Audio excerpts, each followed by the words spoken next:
Written by Plague 692. About a week and a half ago, my grandfather died of throat cancer. His tumor had gotten so big he was no longer able to speak for his final days. When no one else was around, he would write in a notebook that he would let no one around him read. As to my grandfather's wishes, his last will and testament were read at his funeral. He was wealthy, being a Master Chief Petty Officer upon retirement from the Navy, and having several contracts with them later in life. So dollars by the hundreds of thousands were being given out to my family every which way. This was all until I realized that my name had not been read. The executor let me know that my grandfather wanted me to receive my bequests in private. I was with my grandfather for most of his last few years while he fought cancer. I lived with him. To be fair, he lived in an actual mansion, so that wasn't much of a downside. But he hated having hired help, so I sort of acted as an all-purpose house staff. I cooked and cleaned for him, as well as did some of the items on his bucket list with him. I wasn't too close to my parents. He was more like a dad to me than anything. The day after the funeral, the executor came by the mansion while I was packing up my stuff. "I'm here with your grandfather's will," he said, holding up an envelope with a fancy wax red seal. My grandfather was an eccentric in the best way possible, so the over-the-top presentation wasn't a surprise. There was also a fairly large truck in the driveway. I had called a moving company, but they said they'd be a couple weeks before they came, so I'd have to sort all that after the will. The executor came in and we sat in the smoking room as he opened the envelope. The envelope was fairly thick. The reason for this evident when the paper he pulled out turned out to be the length of 3 to 4 normal pages. "To my favorite grandson Donnie, I leave my entire estate, with a caveat of being unsellable until married with children." Motherfucker, I whispered and chuckled to myself. I told him he should have put it up for auction and donated the proceeds. Lovely fool. The executor laughed quietly to himself at my remarks before continuing.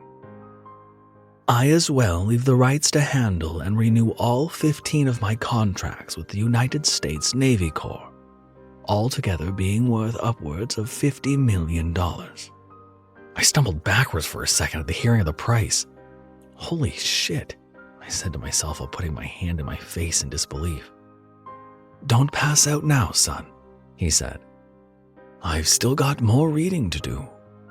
He pulled a small velvet box out of his pocket and handed it to me. I opened it and there were 2 rings. They were shiny silver with white diamonds sparkling one, and the other being a simple white gold band. "I also leave to him both me and my late wife's wedding rings, to finally propose to that girl he's been sneaking into the mansion for the past 3 years.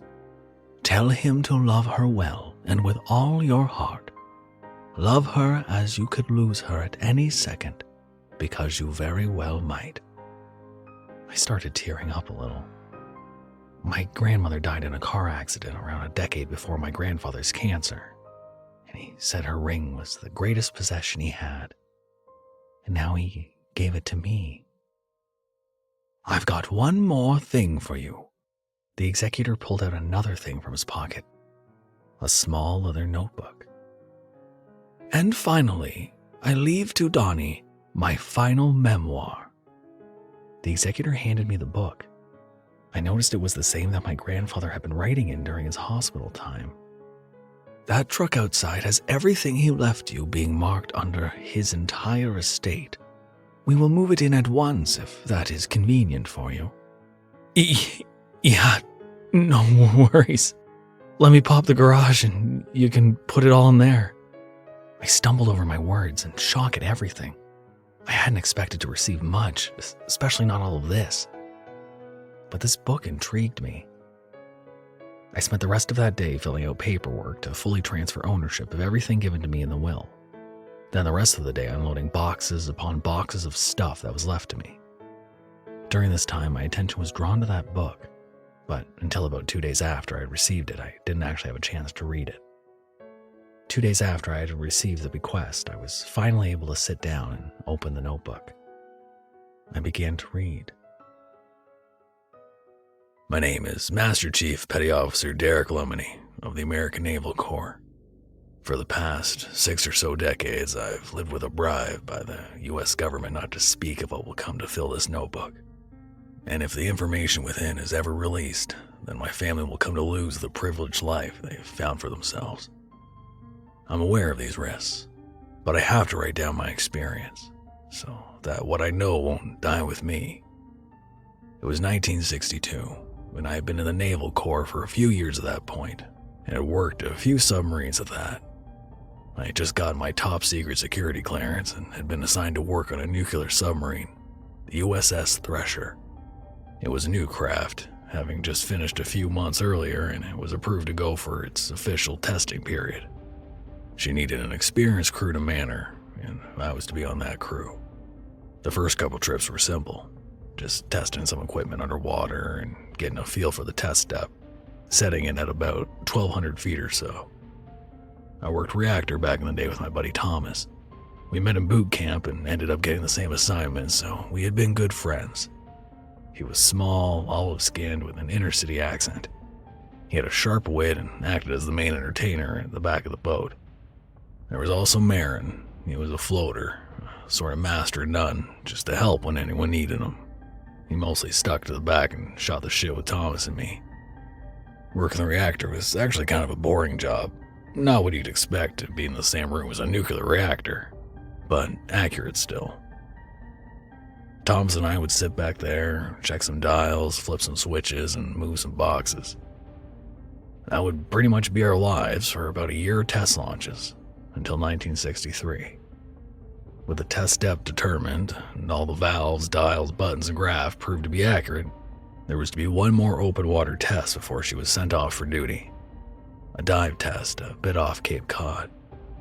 We were to go with a dragger ship just in case something bad happened while we went under. With a new brief and a slight celebration, since this would be the last test, we headed off. Thomas, Marin, and I did our job at the back for a while the sub went toward the location from which it would dive. Everything was normal when the waypoint was reached, so the order was given and we dove. We heard some creaking and it freaked Marin out a little. He hadn't been on board during the test dive, so he wasn't used to the pressure and creaks. "What the hell was that?" Marin said while moving away from the wall. Thomas and I started busting out laughing at his sudden jolt, and he turned red and sat down. "No worries, man," Thomas said. "It's just the pressure creaks. That happens when you deep dive. Just the air leaving the cracks. Nothing to worry about." It was just a few minutes before I noticed a slight but sharp dip in the power the reactor was producing. I radioed into the front. Ship front, what depth are we at now?" I got a quick response. "Reactor, we are at about 700 feet under. Anything wrong back there? Over." "No, ship front, just a little dip in power. Shouldn't be happening this shallow, but shouldn't be anything to worry about. Over." "Roger that, Reactor. Calm us in if it dips more. Over." "Will do, ship front. Over." "Something wrong?" Thomas asked. "Nah," I said, pointing at the output gauge. "Dial's just a bit short for this depth." Thomas quickly replied with, "Yeah, pressure's probably just messing with the bubbles." And we left it there for now. We sat in relative silence until we hit test depth, and the shipfront radioed in. "Reactor, we've reached test depth. Everything clear back there? Over." I radioed back. "Yes, shipfront, everything's good. The output is still going strong." "Good to hear it, Reactor. Over." And then it was silence once more. For a moment, the order was to return to the surface, but all work was stopped momentarily by a sound that shook the very depths of the metal beast. It was loud and unnatural, like an out-of-tune electric guitar being played in its loudest, most guttural notes.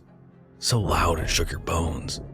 I was distracted by my work. The sound itself sounded alien, unalive, but its pattern sounded all too organic.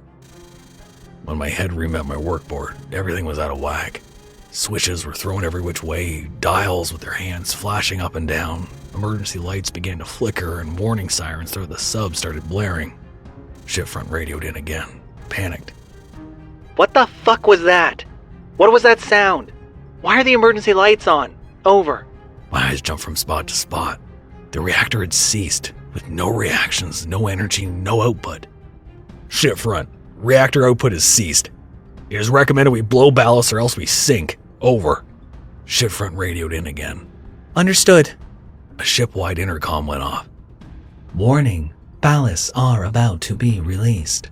Brace for the sudden increase of elevation. We all ran from the reactor to the shipfront to avoid pressure sickness in such a small room. A massive opening noise could be heard, and the release of air was almost deafening from within. Despite this, the sub did not move. As a quick effort to see what blocked us, one of the navigators attempted to look through the periscope. He looked around for a moment, before it seemed his eyes were locked at the back of the ship. He froze, then he fell backward. The reactor! It's got the reactor! He said, pointing down to the end of the sub. I quickly ran over. The sub was no longer flat, tilting so the reactor was at the bottom. It was beginning to flood. I made it to the back and opened the reactor door room, and what I saw confused me. A massive white shape, the size of a man, had punctured the hull. I stood confused for a moment before my eyes widened and I realized, oh my God, it had the reactor.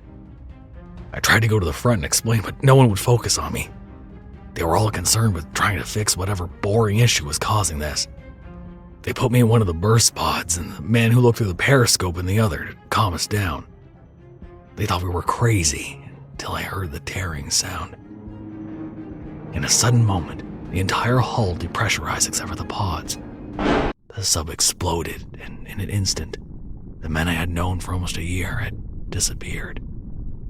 The explosion pushed mine and the other pod away, and mine began its quick ascension with the use of a balloon. The floating gave me a forced perspective, looking down.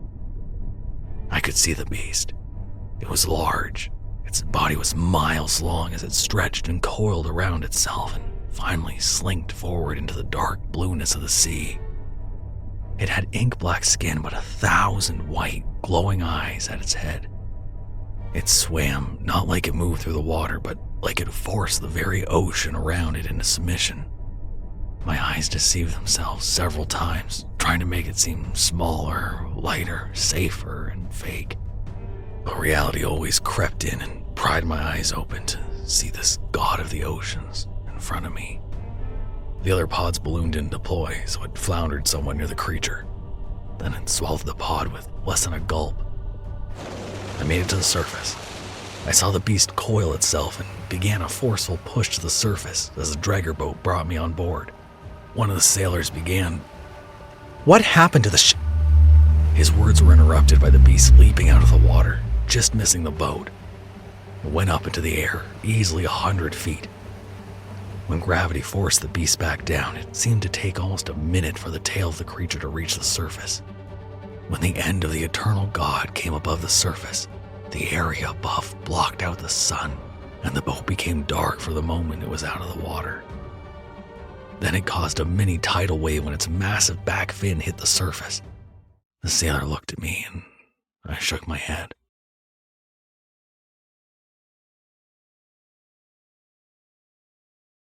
Men in black came to my hospital room a few weeks later while I was trying to recover. They began a speech, but one of them said this to cut it short. We know you saw something that doesn't exist. We can either bribe you or threaten you. Which would you rather? And thus I made my fortune. I turned to the final written-on page of the book. It was a pen drawing, exactly the creature he had described. Long and alien-like, incomprehensible. I felt as though my life had been broken before me. Could this be true?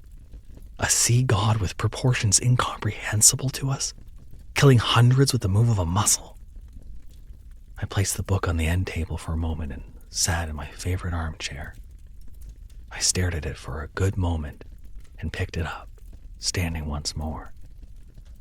I looked up at a picture of my grandfather, then back down at the book. Then I threw the book into the fireplace and watched that beast die with it.